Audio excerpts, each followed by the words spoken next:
Assalamualaikum warahmatullahi wabarakatuh.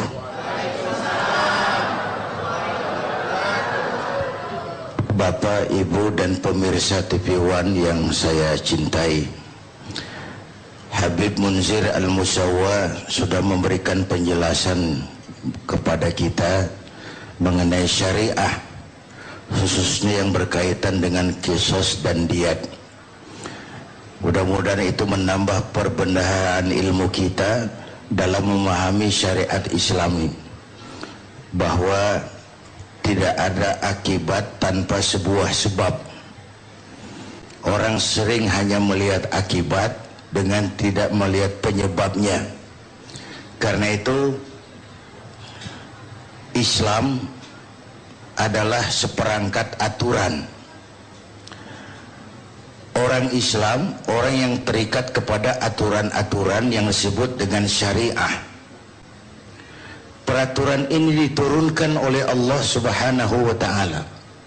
Logikanya, Allah pencipta manusia.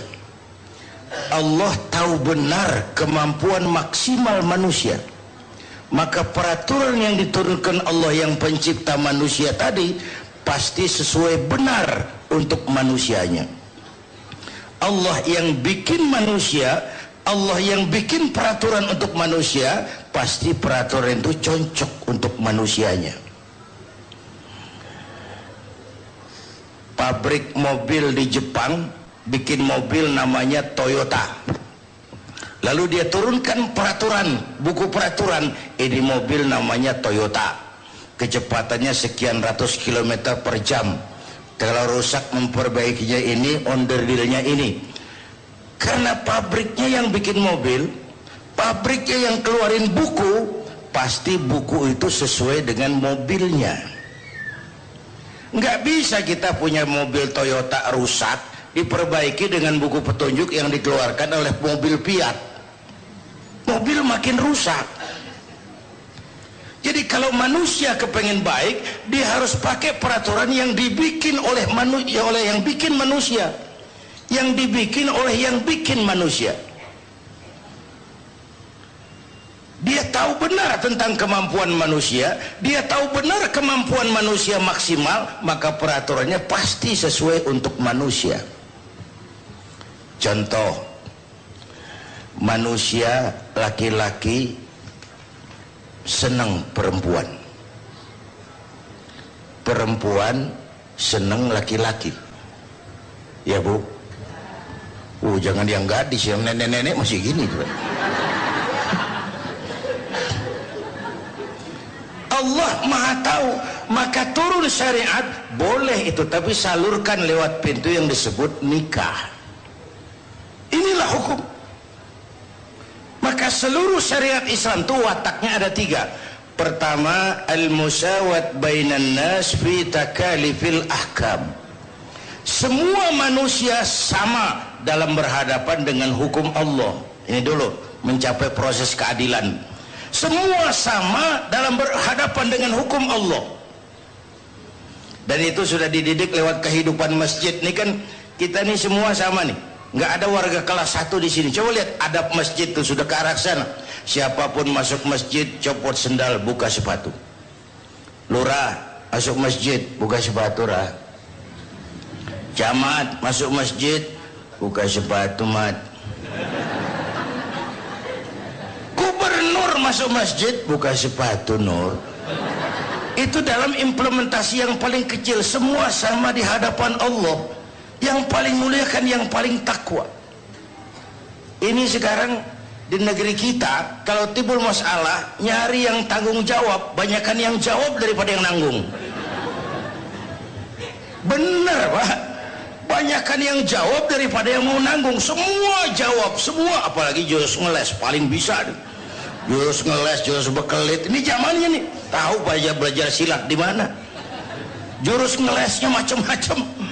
Oh, bukan kami yang tanggung jawab, bukan kami. Urusan tanggung jawab, banyakkan yang jawab daripada yang nanggung.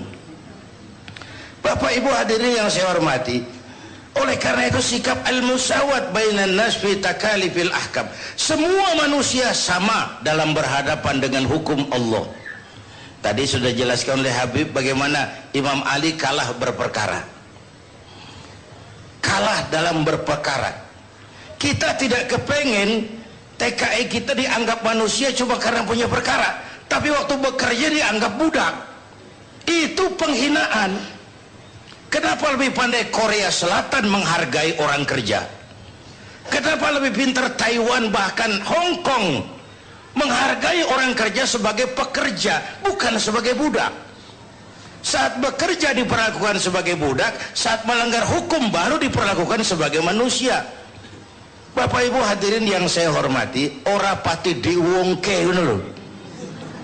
Orang itu kan kepengen diorangin, dan itu watak syariah. Bapak Ibu hadirin yang saya hormati, saya pernah sampaikan episode apa belum saya lupa, bagaimana Umar bin Khattab, Amr bin Abbas waktu jadi khalifah, di sebelah istananya itu ada gubuk reot kepunyaan Yahudi. Dipanggil si Yahudi ini, kok jelek bener di sebelah rumah kantor khalifah ada gubuk reot. Yahudi sini. Iya Pak. Kamu tahu? Ya nggak tahu Pak. Memang saya belum kasih tahu. Kamu punya gubuk itu punya IMB nggak? Ya nggak ada Pak. Saya bayar? Nggak mau Pak. Saya cuma segubuk-gubuknya. Saya beli 2 kali lipat. Nggak mau Pak. Saya ini golongan makmur, cuma punya rumah sama sumur. Sudahlah, saya bayar 3 kali lipat. Nggak mau Pak. Amr bin As mangkel, panggil kamtib. Kamtib zaman itu. Gusur, ambil derek, ditarik gubuk Yahudi itu. Wah, kerubuh. Berlinang air mata si Yahudi. Begini nasibnya orang kecil. Diderek, digusur rumah saya. Ini Amr bin As kan gubernur, di atasnya masih ada khalifah. Saya mau lapor ke atasannya. Laporlah Yahudi ini menuju Medina. Bayangkan, Mesir Medina cuma untuk cari keadilan. Sambil jalan sambil berpikir, gubernurnya aja sadis begini, apalagi presidennya. Gubernurnya main tarik, main gusur. Apa saya Yahudi bukan Muslim, apa diterima pengaduan saya? Sampai di Medina, cari alamat khalifah. Ketemu orang lagi tidur di atas daun korma di depan masjid. Selamat siang Pak. Siang. Saya cari Khalifah Umar bin Khattab. Ada. Istananya di mana Pak? Di atas lumpur. Pengawalnya banyak Pak? Banyak. Yatim piatu, orang-orang lemah, orang-orang jompo, janda-janda, tua.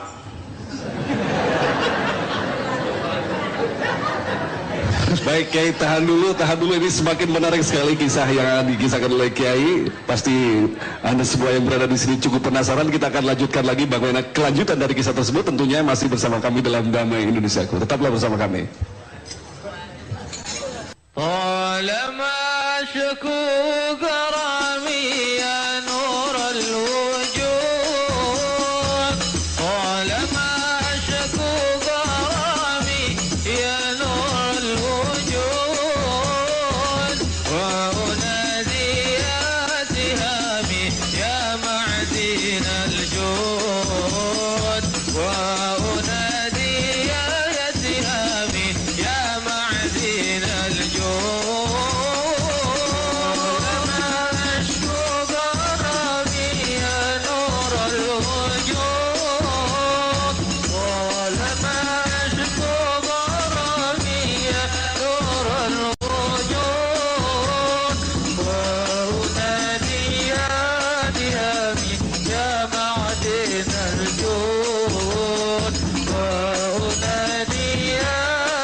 Baik Bapak Ibu dan pemirsa TV One, tadi sampai janda ya? Jahat. Ya. Lalu si Yahudi tadi tanya lagi, Pak, kalau itu pengawal Khalifah Umar, pakaian kebesarannya apa Pak? Biasanya kan pejabat tinggi itu pakai yang mahal-mahal. Oh iya, pakaian kebesarannya cuma dua. Apa itu, Pak? Malu dan takwa. Itu pakaian yang dia pakai selalu. Dalam melaksanakan tugas sebagai khalifah, pakaian kebesarannya cuma dua. Malu dan takwa. Itu yang tidak banyak dimiliki pejabat kita sekarang. Pakaiannya bagus-bagus tapi perbuatannya jelek-jelek. Ini pejabat di luar negeri.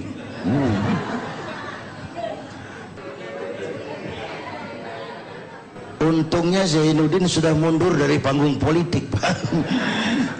Padahal saya pernah ikut mimpin partai, ikut pemilu dulu zaman jahiliyah.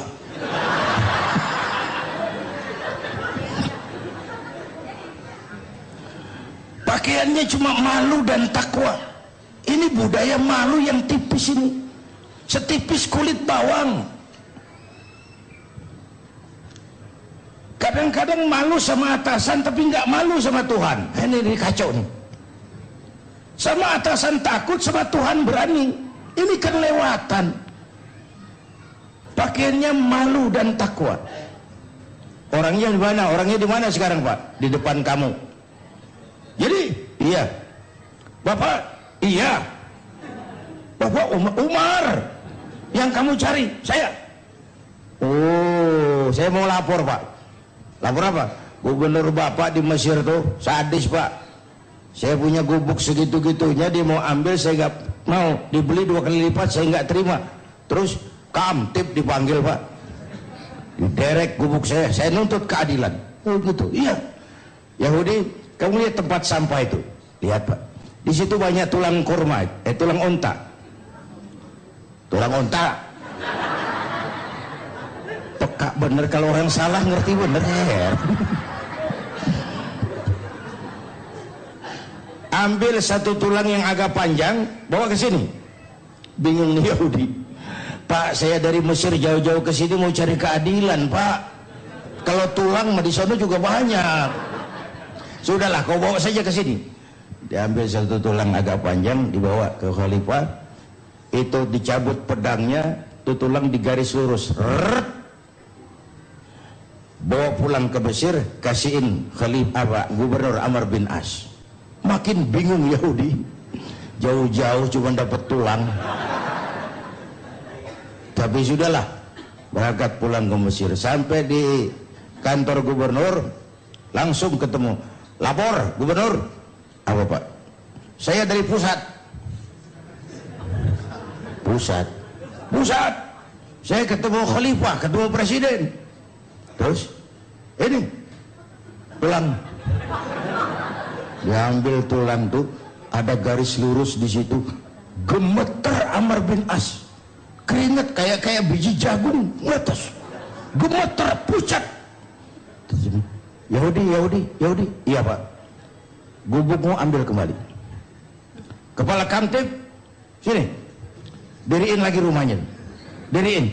Nggak jadi. Makin bingung Yahudi. Ini ada gubernur dapat tulang gemeter.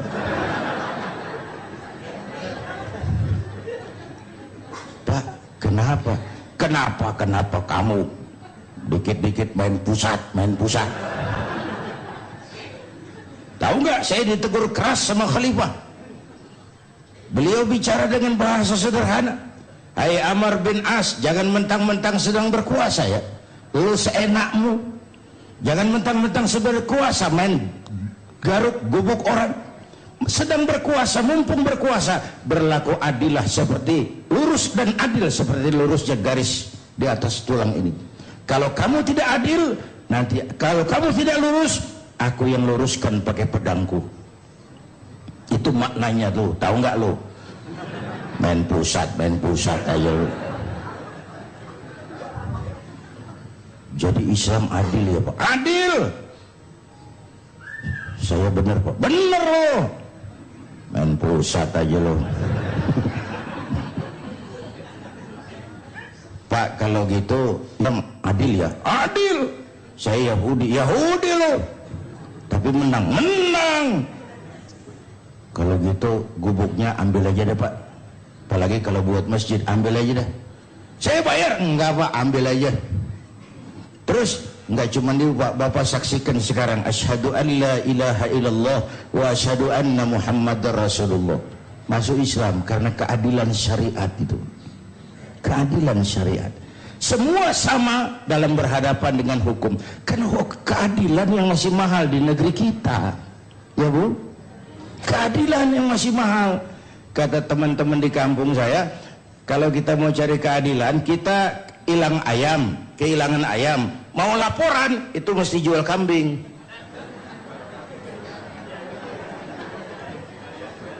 Nanti diurus perkaranya, kepengen menang mesti jual sapi. Gara-gara laporan ayam hilang, kambing hilang, sapi kejual. Itu harga keadilan masih sangat mahal. Nah, Islam mengajarkan semua sama dalam berhadapan dengan hukum. Itu satu. Yang kedua, sifat syariat itu adamul haraj. Ada tahapan.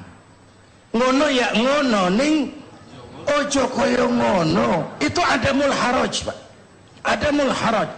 Tadi istilahnya Habib Munzir, kesiapan masyarakat dalam melaksanakan sebuah hukum. Kesiapan masyarakat. Ada tahapan. Dulu masyarakat jahiliyah itu sedang mabuk Pak, minum arak. Kalau sudah minum mabuk, tidak cukup minum, mandi pakai arak. Menghadapi masyarakat begini, ada tahapan yang ditembus syariat. Pertama, jangan kamu dekati sholat kalau kamu sedang mabuk. Tahap pertama, Quran cuma bilang mereka bertanya kepadamu tentang arak dan judi. Katakan ada manfaatnya, ada mudaratnya. Mudaratnya lebih besar dari manfaatnya. Baru dikasih warning supaya jauh. Mulai agak menjauh, turun peringatan kedua, la taqrabus sholata wa antum sukara. Jangan dekati sholat kalau mabuk. Berarti 5 kali sehari jaga waktu, jangan mabuk. Makin jauh. Sudah jauh dan kuat, baru turun penegasan innamal khamr wal maisir wal ansab wal azlam rijsun min amali syaitan. Arak najis, perbuatan setan, jauhi. Nggak kaget karena sebelumnya udah dikasih tahu. Sama juga kita kan berproses. Begitu lahir cuma kena air susu ibu. Gedean dikit pisang Ambon. Ya, gedean lagi pisang ulek, agak kerasan dikit. Gedean lagi bubur. Udah gede bener jengkol jejelin.